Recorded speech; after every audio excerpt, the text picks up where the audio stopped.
relief pitching, it's really changed the game, and it's transitioning the game, because now I believe in the next 5 or 6 years, starting pitchers aren't going to make as much money, because now teams are saying, you know what, I'll play a pitcher in the first 2 innings. I'll play another pitcher 2 other innings, and you could play 6, 7 pitchers in each inning. What do you think has changed the game as much as it has over the last couple of years, especially for relief pitchers? I think it's interesting that you get like these baseball purists who complain about the number of relief pitchers and relief pitcher stuff, and they're like, back in my day, if a starting pitcher didn't throw a complete game, that was a failure. And they're wanting to get back to these days of guys, throwing 150 pitches or whatever.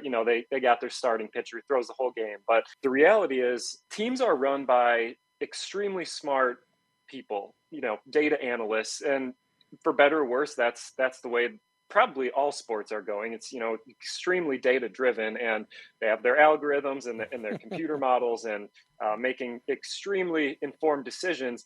And at the end of the day, what they're doing is they're making decisions that tell them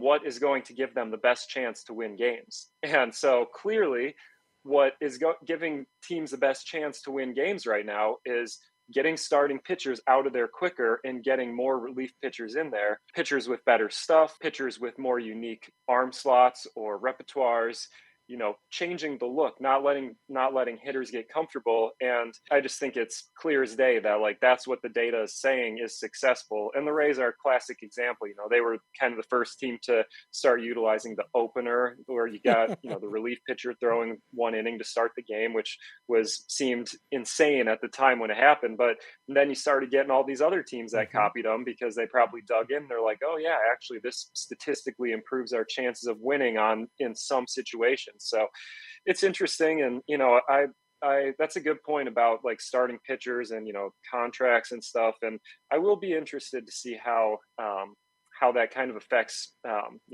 salaries and contracts, because I've also heard in arbitration or salary negotiations and stuff, a lot of the ways that teams are kind of evaluating players is based on a lot of old school stats still, but that's not how they're actually making decisions in games or evaluating players internally. But when it comes to arbitration hearings or whatever, they're kind of trying to spin the stats to make it look like players aren't actually as good as they really were, or as valuable. So yeah, it's an interesting time though, for sure. Trying to save a buck. Pitchers. That's what they're trying to do. Oh, 100%, that's, aren't we all? Well, the Oakland Athletics are definitely trying to save a buck. They have a payroll right now that is less than Justin Verlander and Max Scherzer's individual contracts. Yeah, that's tough. Yeah, that's how it goes though. It's unfortunately kind of the way the league has gone here the last few years.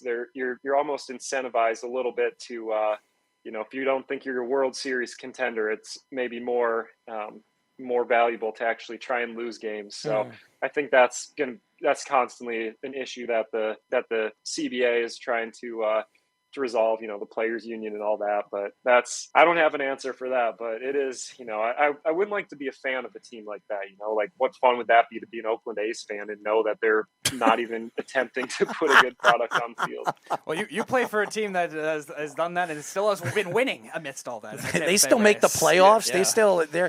And the A's have too. They've played Moneyball and they've made the playoffs consistently. They just can't get over the hump. They can't beat the Yankees. Yeah. They never could beat the Yankees in the playoffs. They always matched up against them.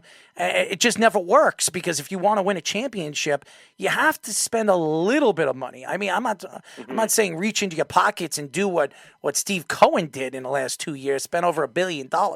But I mean, at least you have Max Scherzer making more money than the whole organization's making over there in Oakland. I mean, come on. Yeah, it's crazy. It is. You got to have the big time players in the playoffs. There's no doubt about that.